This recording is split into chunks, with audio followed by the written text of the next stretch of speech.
memang secara spesifik kita nggak bisa menunjuk Demokrat ya, karena mastermind di belakang itu seperti saya bilang itu banyak, nggak hanya satu. Dan nggak hanya Partai Biru, mungkin Partai Merah atau Partai Hijau ada juga di belakang. Jokowi itu representatif Ya. elektoralnya hari ini Ya. adalah Gibran. Ketika mereka menembak Gibran dan menembak Pak Jokowi, sebenarnya target paling jauhnya adalah sedang menembak Prabowo. Iya. Sehingga Prabowo Itu kehilangan judulnya ya. Iya, itu kehilangan elektoral untuk maju menjadi capres atau 2029 nanti. Ya. Jadi untuk melemahkan Prabowo, jangan tembak Prabowo-nya. Tembak saja Jokowi dan Gibrannya. Kelihatannya Roy Suryo ini bukan cuma nekat ya. Tapi dia sendiri merasa atau banyak orang kemudian akhirnya menyimpulkan bahwa dia pasti memperoleh sesuatu lah dari kenekatannya ini. Ya, ini bukan sesuatu yang sepenuhnya sincere, yang tulus. Karena kenekatannya itu luar biasa.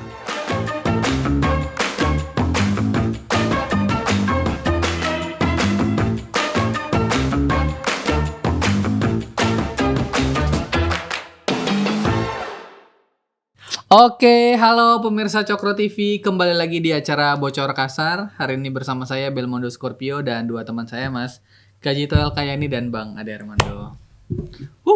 Nah, hari ini kita akan ngebahas ya, coba saya rangkum dulu nih biar penonton nggak bingung. Kan? Iya.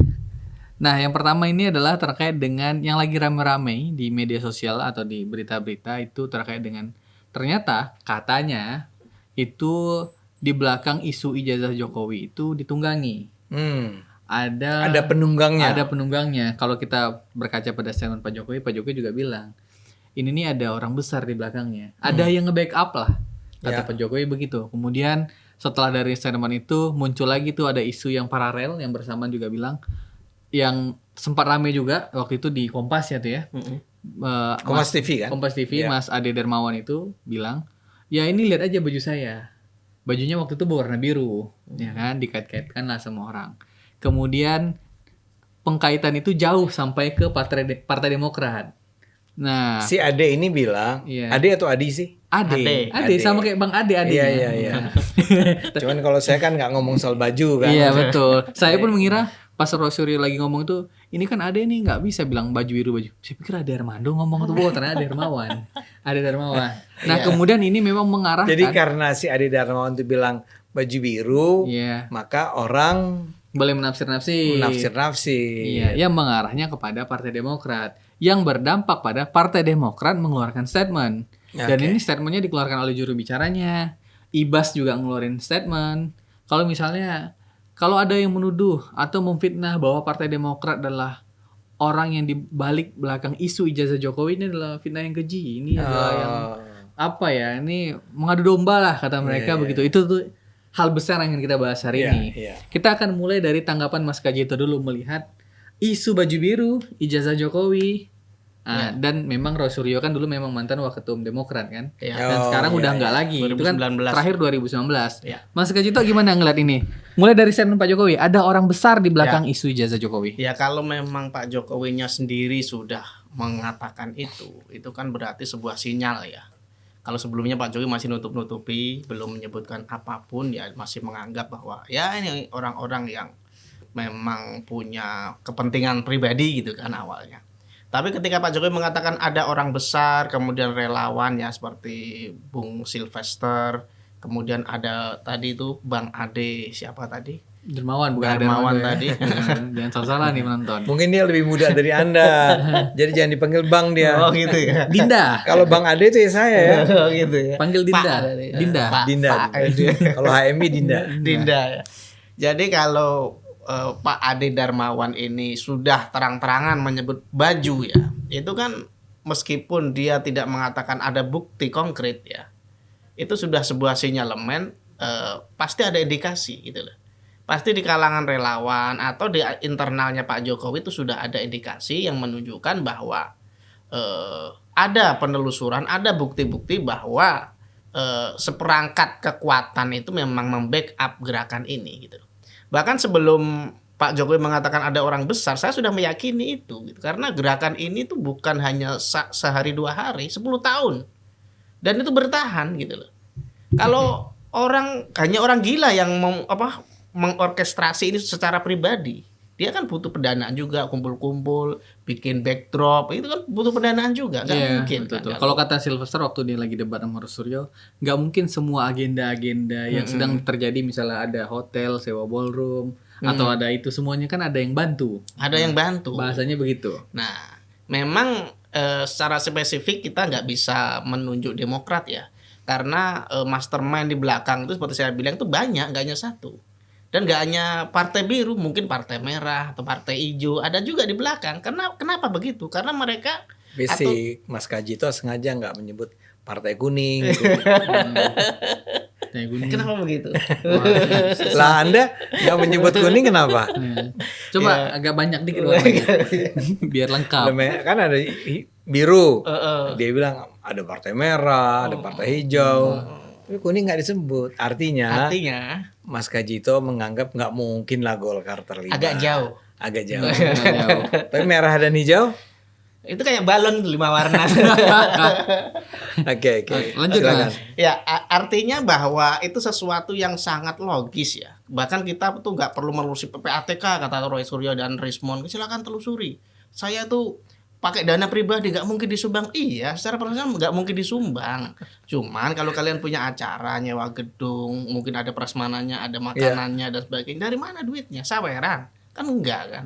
Nah, ini kan menunjukkan bahwa di situ aja udah kelihatan. Atau dalam bentuk lain misalnya support WA misalnya, udah ajar aja, kita backup kok, tenang gitu kan. Makanya kadang-kadang mereka tuh semangat banget karena merasa ada yang backup di belakang. Ketika Jokowi maju dilaporin, bingung karena yang backup tuh kabur semua gitu, nggak ada yang. Siapa itu? Ya tadi yang di belakang, di belakang mereka itu yang support tadi loh, yang gosokin supaya maju, supaya terus gitu kan. Ketika udah maju, mereka suaranya kenceng ya. Sudah Pak Jokowi sudah menyebutkan ijazahnya asli, sudah UGM menyebutkan ini asli, masih juga akhirnya dilaporin. Begitu dilaporin kan panik akhirnya. Dan inilah yang terjadi.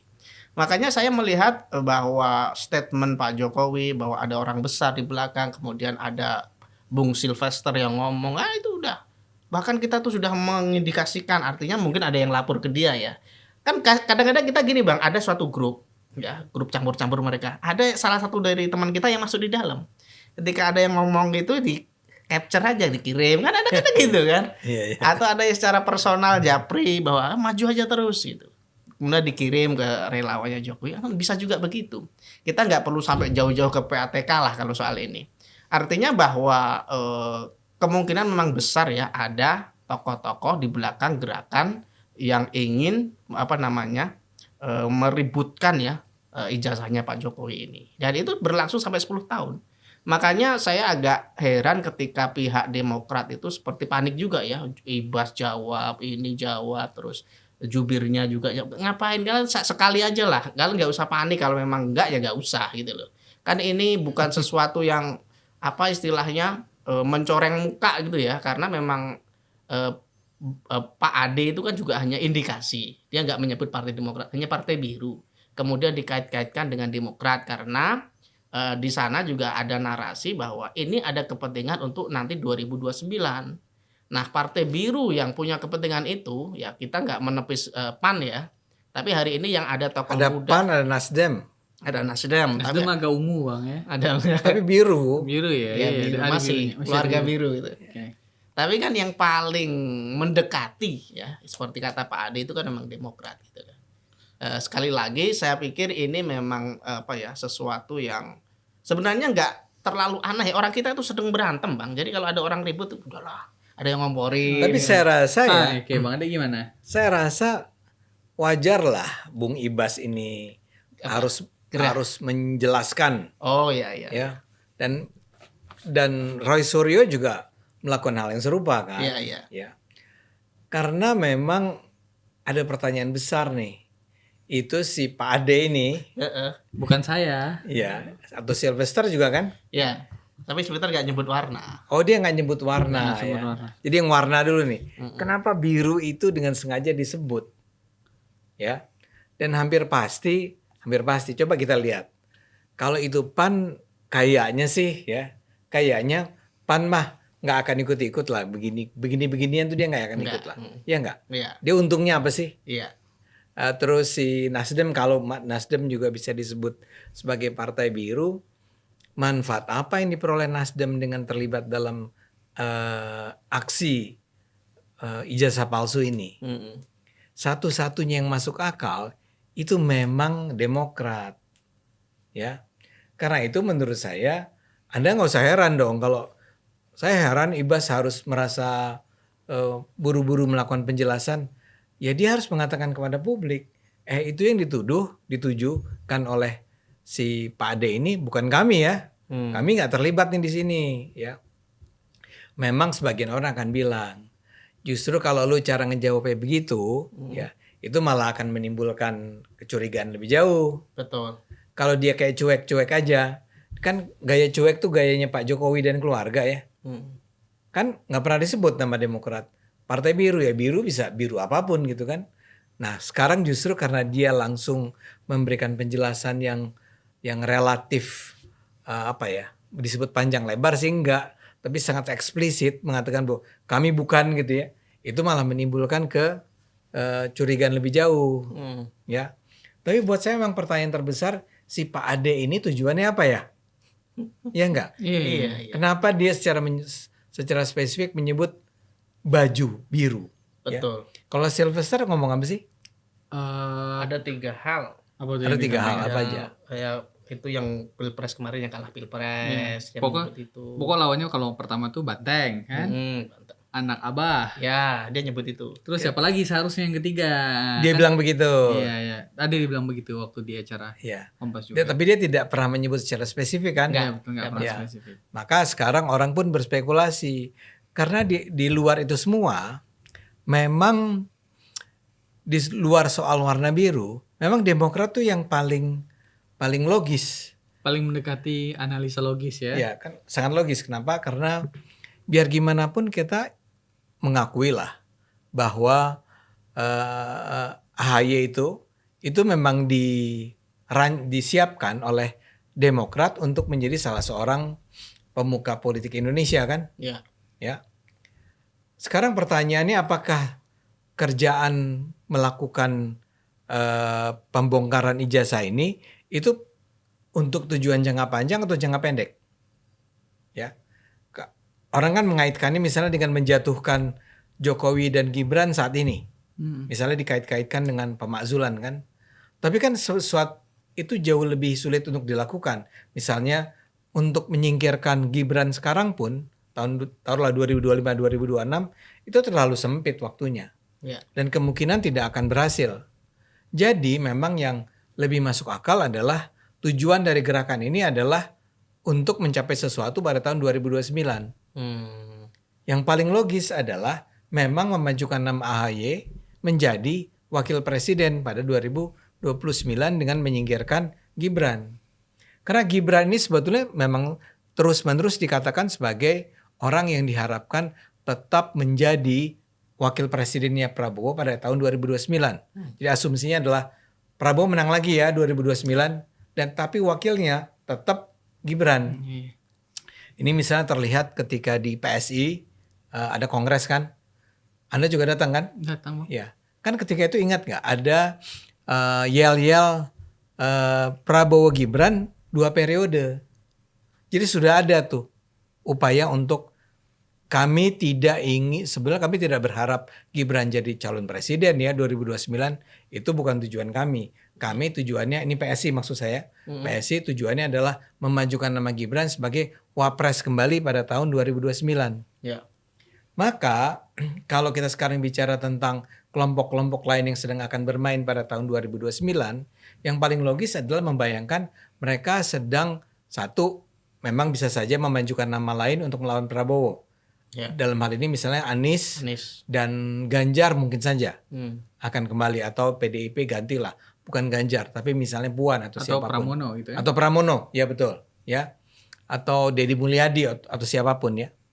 Tapi yang lebih logis adalah juga kalau buat Demokrat tidak memajukan AHY sebagai calon presiden dong, tapi menjadi calon wakil presiden. Nah, agar AHY bisa maju sebagai calon wakil presiden, caranya adalah dengan menyingkirkan Gibran. Ya, dan Gibran itu artinya Jokowi dan Gibran. Karena itu sangat logis orang beranggapan bahwa ini sebetulnya yang sedang dituju oleh Pak Ade ini adalah Demokrat. Demokrat lah yang berada di belakang aksi-aksi yang selama kalau Anda menyebut tentang 10 tahun, taruhlah saya nggak bicara 10 tahun, taruhlah selama 1 tahun terakhir. Kan serangan terhadap Jokowi terutama sejak dia turun dari jabatan presiden itu kan luar biasa. Rutin. Kayak setiap hari kita baca berita pasti ada kasus either Jokowi atau Gibran. Ya. Atau barangkali kadang-kadang Kaisang. Ya. Udah jarang sekarang. Udah jarang. Ya. Nah, iya. Oke Mas Gajito, ini sebelum masuk. Jadi saya mau bilang tadi, logis sekali orang untuk menyebut nama Demokrat sebagai tertuduh utama. Kambing hitam. Belum tentu kambing hitam, tapi belum tentu juga adalah buat orang seperti saya, nggak bisa tuh kita menyimpulkan sekarang bahwa yang berada di belakang ini semua adalah SBY atau Demokrat. Tapi logis kalau Demokrat dituduh. Oke. Mas Gajito, ini kan kalau kita kembali lagi ke statement Pak Jokowi. Pak Jokowi bilangnya, kan sudah saya sampaikan, feeling saya mengatakan ada agenda besar politik dalam tuduhan ijazah palsu maupun pemakzulan. Ya. Ada 2, ijazah palsu dan pemakzulan. Artinya memang ada orang besar yang membackup. Ya itu aja. Ini kan kalau kita baca bahasanya Pak Jokowi, ya Jawa-Jawa Solo ini, berarti beliau tahu gitu kan orangnya siapa. Ya. Kan begitu kan feeling. No. Belum tentu. Belum tentu dia tahu. Bang Ade, Mas Gajito dulu. Mas Gajito gimana? Sebenarnya Pak Jokowi ini tahu orangnya atau nggak tahu orangnya, tapi kan dia bahasanya feeling saya ada orang besar, gitu. Mas Gajito gimana? Itu hanya permainan bahasa. Kalau saya ya menangkapnya ya, itu permainan bahasa Pak Jokowi aja. Jadi ini kalau agak sedikit menyimpang, Bang. Saya boleh bawa Al-Qur'an dikit nggak? Oh iya. Nggak dalam sistematika bahasa Quran. Nih Cokro TV itu jangan dituduh channel yang sekuler ya. Nah, artinya ayat Al-Qur'an diangkat. Cukup konservatif. Nggak, ini sebagai analogi aja ya. Iya. Di Quran tuh ada kata fa'asa atau wa'asa dan mudah-mudahan atau harapannya. Tapi kalau dikaitkan dengan janji Tuhan itu artinya pasti, Bang. Nah, dalam hal ini kalau kita menganalogikan bingung kita kan. pernyataan Pak Jokowi mengatakan feeling. Iya. Tapi itu hanya bahasa aja. Kayak dia bilang feeling saya. Ya, feeling saya. Itu mengatakan. kayak bahasa Quran tadi yang mudah-mudahan. Tapi maknanya pasti. Pak Jokowi juga begitu, feeling saya. Tapi sebenarnya sudah dapat info spesifik. Itu ya menurut saya gitu ya. Ini badan intelijen ya. Tahu juga analisa Mas Gajito. Cuman kan kalau kita ngomong Pak Jokowi, saya dapat info, kan nggak enak juga, udah mantan presiden. Masa kamu masih dapat asupan info sih, kan nggak mungkin gitu kan. Makanya sebagai orang Jawa, sebagai ya orang mungkin Soleh, aja lah Jit. Artinya gini, bahwa pernyataan Pak Jokowi seringkali begitu gitu. Apa yang dia sampaikan yang mengatakan feeling gitu. Itu kan sesuatu yang masa sih menebak backup dari sesuatu yang luar biasa ini hanya mengadakan feeling gitu loh. Ya. Jadi yang dinyatakan Pak Jokowi itu hanya permainan bahasa. Menurut saya pasti dia tahu ada orang di belakang. Bahkan mungkin lebih rinci. Makanya kenapa kalau kita membaca kemudian padahal Pak Jokowi hanya bilang ada orang besar. Kemudian Pak Ade ini ngomong warna biru. Sylvester dengan spesifik menyebut si ini. Bahkan dia juga menyebut dalam wawancara itu meskipun nggak mengarah ke nama orang ya. Dia mengatakan bahwa ada semacam gitulah dialog gitu. Tapi saya mau bilang begini. Oke, gimana Bang Ade? Enggak ini soal Pak Ade ini. Memang itu, Pak Ade ini memang mengguncang dunia. Salah satu ada Herman. Enggak gini. Enggak, Anda tuh berasumsi Pak Ade dan Jokowi ini kontak secara intensif. Jadi gini, Pak Jokowi bilang nanti saya ngomong nih, ya. Saya punya feeling orang besar. Tapi saya nggak akan sebut namanya siapa. Oke? Nah, Pak Ade di rapat itu menunggu. Saya jadi tugasnya apa? Anda nanti. Kayaknya nggak di briefing kayak gitu deh, Pak. Enggak, kenapa enggak? Oh iya, coba. Loh, saya itu udah terlibat dalam dunia politik, Bel. Oh iya, siap. Kalau ngomong tentang konspirasi politik tingkat tinggi ya. Mungkin aja. Nanti lu ngomong gini di Cokro gitu kan. Jadi poin saya begini. Asumsinya adalah dia berhubungan. Pertanyaannya mereka berhubungan gak sih? Kan bisa aja Pak Ade ini demen aja, kan ada orang yang suka berusaha menarik perhatian dengan memberikan seolah-olah isyarat bahwa gue tahu dong orangnya. Bajunya biru. itu bukan karena instruksinya Pak Jokowi. Iya pasti buka. Nggak bisa jadi, nggak ada hubungan bahkan antara keduanya. Iya. Ya dia relawan ya, Sylvester juga relawan. Tapi apakah mereka adalah bagian dari sebuah kerjasama yang rapih yang terjalin untuk merancang opini publik, memframing opini publik, kan belum tentu juga. Iya. Tapi saya mau bilang gini. Saya mau kutip kata Adi Prayitno. Iya. Pas saya nonton YouTube debat antara Roy dan Sylvester, Adi Prayitno bilang begini. Ini politik tingkat tinggi. Para pemain saling tahu dan saling paham, cuma saling tak mau melihatkan siapa yang menyerang, siapa yang diserang. Jadi sebenarnya udah tahu ini. Iya, cuma kan mainnya sedikit-sedikit. Nah, saya sebetulnya berharap Pak Jokowi sudah tahu. Oh iya, okay. Tapi hanya dengan kalimat itu, ya kita belum bisa menyimpulkan bahwa ketika dia bilang saya ada feeling nih bahwa ada orang besar di belakang ini. Siapa orang besarnya belum tentu dia udah yakin tahu, walaupun orang besar ini susah juga kita tafsir, entah kekuatannya besar, entah bodinya besar, apanya yang besar. Maksud saya begitu. Maksud saya begini, kan kita selama ini juga Anda sendiri, saya sendiri. Itu kan kurang lebih kita semua sepakat bahwa nggak mungkin lah ini sebuah aksi individual dari Roy Suryo, ketemu aksi individualnya Dr. Tifa, ketemu aksi individualnya Egy Sujana, ketemu Rismon Sianipar, masing-masing berjalan sendiri-sendiri, tapi kemudian ada irisannya nih bersama-sama, ya. Kemudian datang Abraham Samad, kemudian datang si Bambang Wijoyanto, ada Refli Harun, ada 2045 TV, ada bla bla bla. Pertanyaan besarnya, ini semua adalah aksi personal masing-masing sendiri-sendiri atau sesuatu yang terorkestrasi. Ya, saya duga kita akan cenderung untuk, menurut Anda apa? Kalau kita punya fakta nih, ada serangan itu kayak enggak henti. Udah diangkat soal pemakzulan, diangkat soal si ijazah palsu, ada soal Jokowi berbohong, kemudian Jokowi itu ternyata sebetulnya bahkan nggak lulus, nggak pernah bikin skripsi, nggak ada KKN, Jokowi itu sakit, bla bla bla. Ibu Iriana diangkat-angkat juga, dikait-kaitkan juga dan seterusnya. Mungkin nggak sih ini semua berjalan sendiri-sendiri?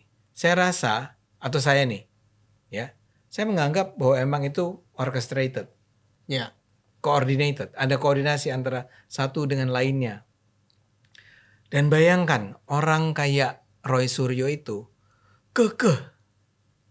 udah dibilang ada ijazahnya Bung Roy. Enggak, dia bilang saya 99% percaya bahwa itu palsu. Bayangkan dengan mengatakan itu, dia itu sedang menghadapi risiko akan masuk penjara. Dengan mengatakan itu. Kalau saja dia mengikuti jejaknya Sofyan Effendi, mungkin jauh lebih aman buat dia. Kalau Sofyan kan minta maaf. Salah. Kan kalau di Indonesia kalau orang udah minta maaf tuh kayak ya udah deh. Kasusnya berhenti. Ini enggak loh. Terus. Udah dibilang bohong, udah dibilang enggak benar, udah dibilang ini asli, dia tetap bilang palsu. Bahkan bikin acara, bikin ini, bikin. Nah, ini semua di luar soal Anda bilang tadi, ini kan butuh biaya ini semua nih. Siapa yang bayar ballroomnya, siapa yang ini. Ya, tapi bahkan lebih dari itu. Kalau saya menjadi orang seperti Roy Suryo dan saya melakukan tindakan yang seberani itu, tidakkah wajar kalau orang bertanya, dia ini betul-betul pakai biaya sendiri atau adakah bohir, adakah penyandang dana yang menjamin hidup dia? Oh, itu menjadi logis pertanyaannya, menjadi wajar. Ya, pertanyaan menjadi wajar. Nah, karena itulah kalau itu semua ada nih di kepala kita, menjadi logis kalau kemudian Pak Jokowi bilang, menurut feeling saya nih, ini mah bukan perkara kecil ini. Ini ada kekuatan modal besar di belakangnya.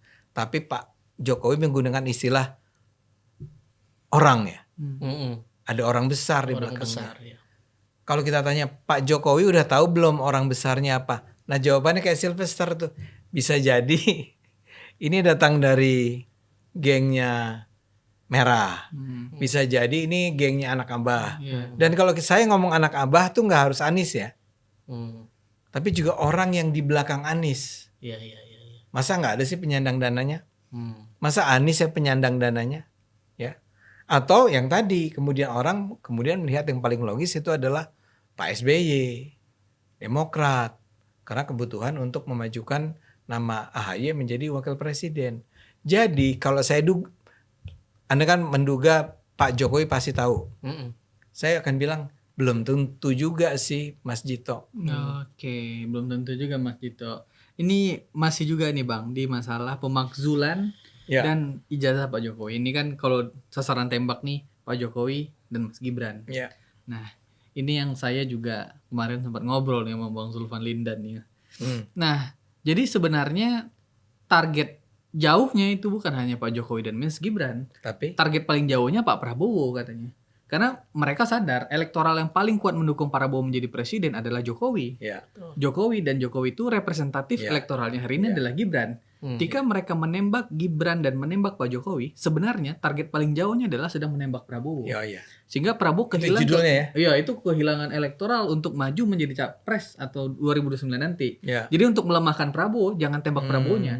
Tembak saja Jokowi dan Gibrannya. Jadi ada tembakan yang lebih jauh Mas Wagito. Ini kata Bang Zulfan. Jadi Jokowi dan Gibran adalah target antara. Tapi kan Roy Suryo waktu itu bilang, kita nggak ada nyerang Pak Prabowo. Maksudnya nggak ada niat untuk yaudah Pak Prabowo baik-baik aja gitu. Misalnya Pak Prabowo nggak diganggu lah. Tapi ada juga analisa. Ini analisa. Enggak, Bang tapi Zulfan. itu menurut saya masuk di akal. Target paling jauhnya Pak Prabowo. Pak Prabowo nggak mungkin diserang sekarang dia presiden. Kekuatannya besar, Gerindra kekuatannya besar. Target antara yang dijatuhkan dulu adalah Gibran dan Pak Jokowinya. Mas Kajito gimana ngeliat itu? Ya itu masuk akal ya karena basis pemilihnya Pak Prabowo itu pendukungnya Pak Jokowi kan gitu.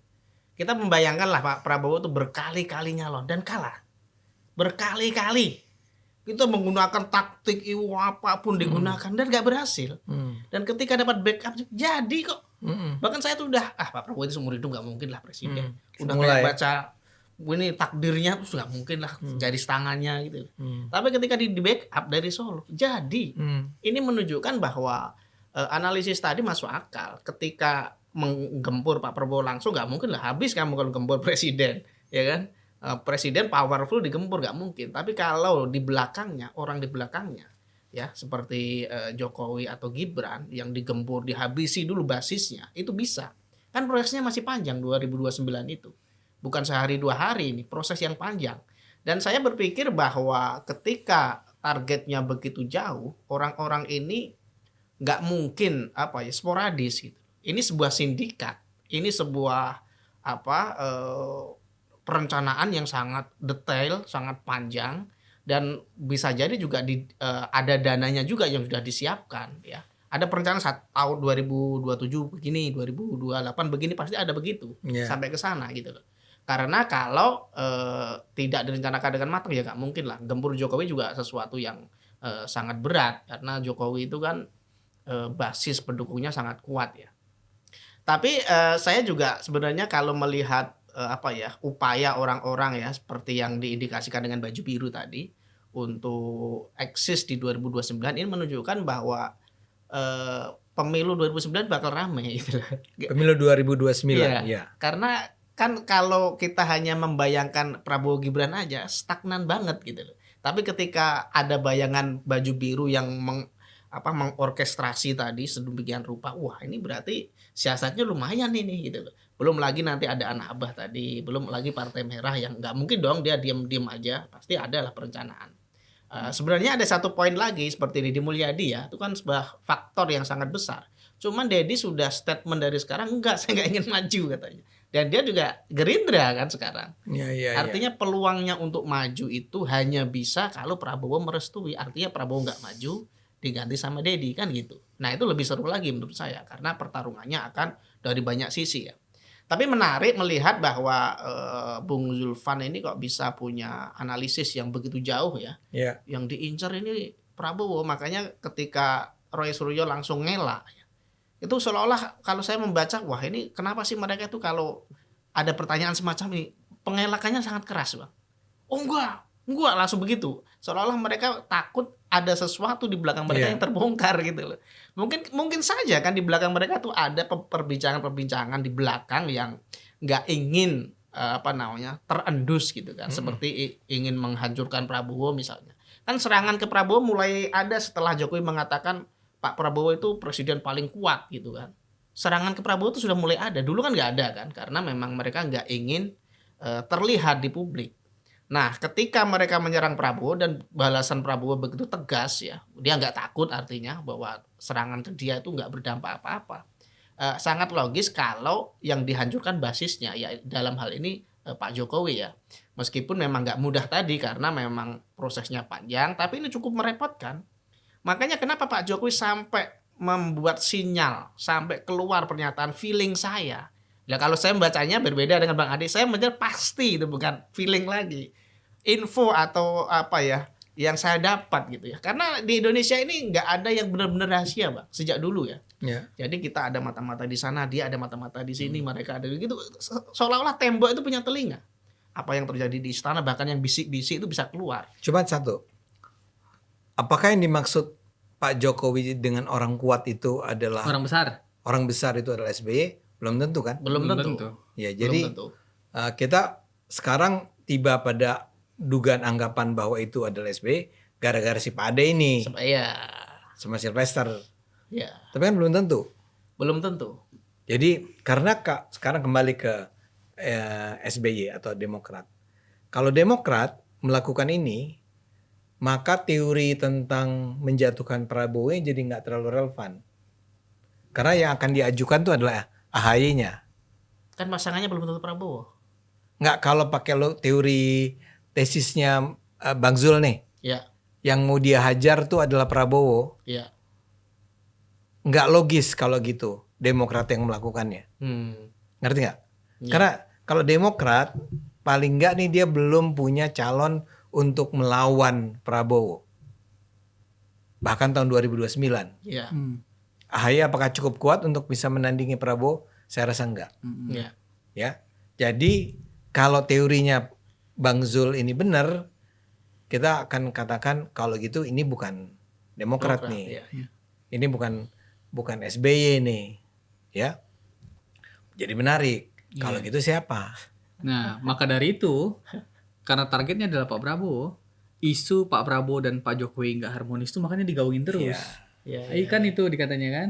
Digaungin terus kalau Pak Jokowi dan Pak Prabowo itu pecah. Ini kan orang suka, dari situlah orang tuh mulai bilang ini hubungannya nggak harmonis. Gibran nggak akan jadi wapres lagi. Hubungan Prabowo dan Gibran ini nggak bagus, nggak baik-baik aja. Bahkan Jokowi sekarang udah milih ke PSI, akan meninggalkan Prabowo.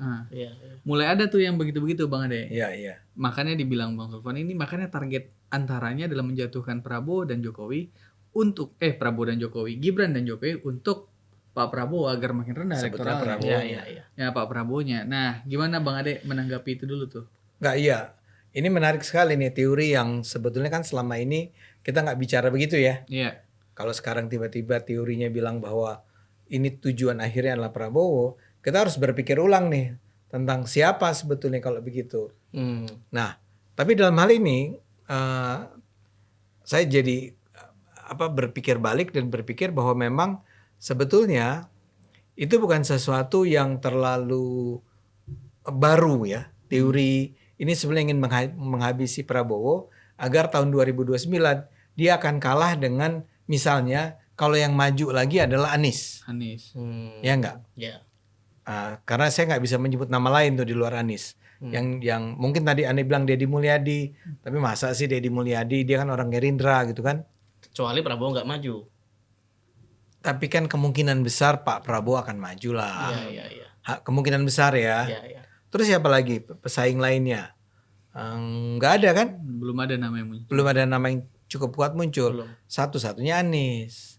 Nah kalau Anies, menarik nih untuk mempelajari siapa orang-orang di sekitarnya. Ya, siapa orang besar di sekitar Anies? JK. Dia yang ngomong. Kalau sekitar Anies itu. Kalau saya ngomong itu rada nggak enak. Dipotong orang Bang. Ya betul. Sekarang kalau JK orang besar nggak? Orang besar dong. Orang besar dong. Ya.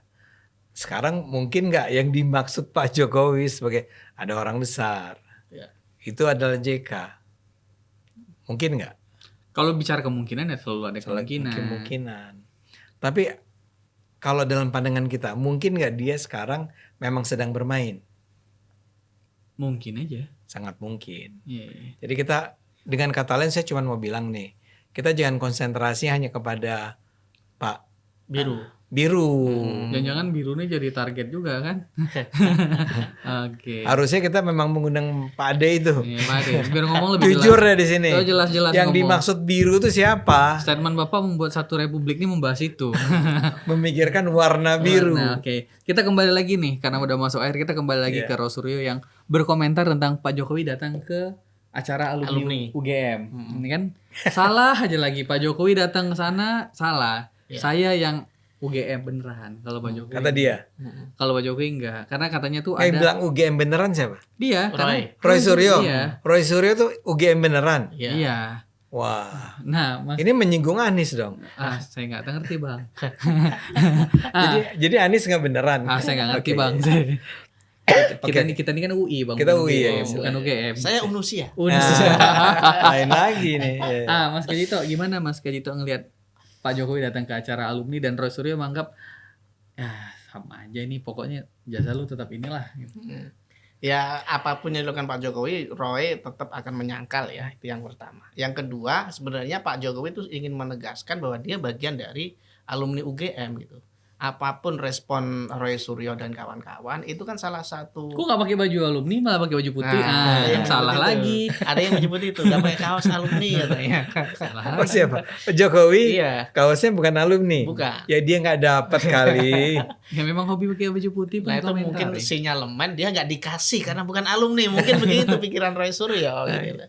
Jadi memang aneh ya kalau kita melihat pembenaran yang dilakukan oleh Roy Suryo, kemudian Rismon ya saya lihat di perdebatan itu, mereka selalu mengajukan bahwa kalau mau membuktikan ijazah asli nggak usah ke alumni, tunjukkan aja ke publik ini loh ijazah saya asli gitu di depan kamera, lo ngapain gitu? Proses hukum sudah jalan kok, malah sibuk menunjukkan di depan kamera. Jadi Pak Jokowi itu dari awal sudah punya perencanaan ya. Ibaratnya gini loh, orang Jawa itu kan punya tiga kondisi kalau sedang marah ya. Yang pertama tuh ngalah dulu orang Jawa itu. Jadi kalau kita cekcok nih, udahlah ngalah lah, ya udah ngalah, masih bisa kan, ngalah minggir gitu. Oh ngalih yang kedua minggir. Jadi sudah ngalah masih direcokin lagi, minggir, udahlah terserah lo gitu. Yang ketiga baru ngamuk gitu loh. Jadi ketika Pak Jokowi diusulkan ijazah selama 10 tahun sebelumnya ya, yang ngalah aja lah, itu orang-orang gila kan gitu. Kemudian yang melaporkan siapa itu dulu yang undercover, Jokowi undercover itu. Oh ini Bambang Tri. Bambang Tri itu kan juga bukan Jokowi ya. Orang lain yang namanya dicatut. Ya. Sebagai Jokowi itu palsu, ini loh orang yang aslinya kan gitu. Nah itu yang melaporkan sampai dia di penjara di awalnya. Yang kedua ketika dia di acaranya Gus Nur, kemudian mubahalah itu dituduh penistaan pakai Al-Quran ini bang, mubahalah bahwa Jokowi itu ijazahnya palsu. Nah, kata orang itu. Kata Bambang Tri sama Bambang. Gus Nur. Makanya kemudian diadukan bahwa itu penistaan agama, penistaan Quran, itu masa Quran dibawa buat gitu.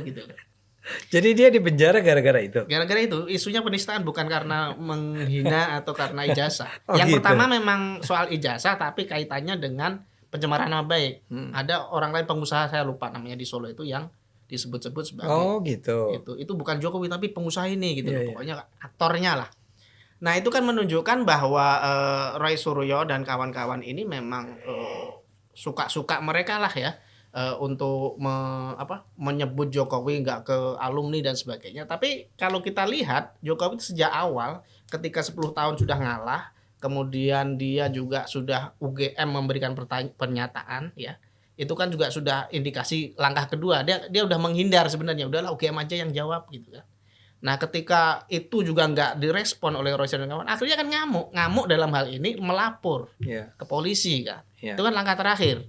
Dan ketika sudah melapor ini ya nggak mungkin balik ke langkah awal, masa nunjukin ijazah kamera selesai prosesnya sudah dilalui 3 tahap tadi, sudah ngalah, sudah ngalih, dan sekarang ngamuk. Sekarang sudah lapor polisi, makanya satu-satunya pembuktian ijazah Pak Jokowi itu asli atau enggak ya di pengadilan gitu loh. Karena kemarin yang di Solo itu kan ada tuh foto-foto ijazah yang tapi nggak kelihatan dalamnya, tapi fotonya beredar, stop mapnya apanya tuh, sampulnya ya, UGM gitu kan. Iya. Nah itu kan ada di kantor polisi dan saya pikir nanti juga itu akan dibawa ya di pengadilan ya, karena kabarnya disita ya itu ijazahnya, atau dibawa sama polisi kan, nanti dibawa lagi ketika di pengadilan. Dan itu kan gampang. Iya. Ya. Kalau mau membuktikan sekarang tuh sudah bukan zamannya lagi Jokowi harus memperlihatkan itu ke publik. Sudah selesai, sudah kemarin-kemarin. Iya. Jokowi sengaja nggak menempuh itu karena sudah ngamuk gitu. Jokowi sudah menempuh jalur hukum karena ini sebagai pembelajaran. Kamu itu loh, saya sudah mundur satu langkah, tapi kamu tetap maju. Makanya ketika kita sudah lapor polisi ya udah, proses akan tetap jalan. Mau ngomong apa Roy Suryo bahwa Jokowi itu nggak punya kaos alumni, mau ngomong apa Rismon bahwa ini semua nggak terbukti KKN-nya semua direkayasa, itu terserah kalian. Nanti kan yang membuktikan itu ya pengadilan pada akhirnya. Oke, ini Bang. Enggak, saya mau bilang gini. Itulah yang menyebabkan saya menganggap bahwa kelihatannya Roy Suryo ini bukan cuma nekat ya, tapi dia sendiri merasa atau banyak orang kemudian akhirnya menyimpulkan bahwa dia pasti memperoleh sesuatu lah dari kenekatannya ini. Ya, ini bukan sesuatu yang sepenuhnya sincere, yang tulus. Karena kenekatannya itu luar biasa. Anda udah jelas-jelas sekarang nih secara logis kita akan bilang dia tuh hampir pasti akan kena nanti kalau dia ke pengadilan. Hampir pasti dia masuk penjara. Hampir pasti dia dinyatakan bersalah. Tapi dia tidak menunjukkan sedikit pun tanda-tanda akan merevisi tuduhan-tuduhannya, ya. Memang sejumlah ahli psikologi menunjukkan bahwa dia ini memang punya persoalan kejiwaan. Kalau bukan soal nekat ya. Ini ada instabilitas kejiwaan di dalam dirinya. Karena dia begitu lama merasa yakin misalnya bahwa Jokowi itu adalah seseorang yang berbohong entah kenapa. Ketika ternyata sekarang fakta-fakta menunjukkan bahwa Anda tuh salah, ya. Ada kegalauan, ketidakseimbangan dalam diri dia yang menyebabkan dia sudah bertindak tidak seperti orang normal lainnya. Dan ini yang menjadi masalah buat kita semua karena ini bukan cuma soal, saya akan bilang juga, tapi ini kan bukan cuma soal Roy Suryo. Orang kayak Dr. Tifa juga begitu terus. Orang kayak Rismon Sianipar begitu juga. Ini juga Bang, ini terakhir tadi untuk Bang Ade. Kalau katanya Pak Luhut, apa sih itu ijazah? Saya aja lupa taruh ijazah saya di mana. Pak Luhut baru buat statement kemarin Bang. Apa sih itu isu-isu ijazah? Saya aja lupa taruh ijazah saya di mana. Yang penting tuh kontribusi Anda untuk negara itu apa? Nah itu kata Pak Luhut. Enggak, ya menurut saya Pak Luhut juga suka ngegampangin gitu kan. Enggak, ya biar gimana pun menjadi penting nih. Iya menjadi penting. Kita kan nggak mau punya presiden penipu. Iya. Ya. Tapi udah jelas sekarang faktanya adalah dia bukan penipu. Iya, ijazahnya saat ini posisinya kan udah diberikan ke kepolisian. UGM udah bilang, polisi udah iyain. Jokowi berulang kali bilang begitu. Dia udah ketemu dengan teman-temannya di reuni di segala macam. Udah banyak temen yang bilang, iya dia kan temen gue dulu. Kita bareng, kita naik gunung bersama-sama bla bla bla.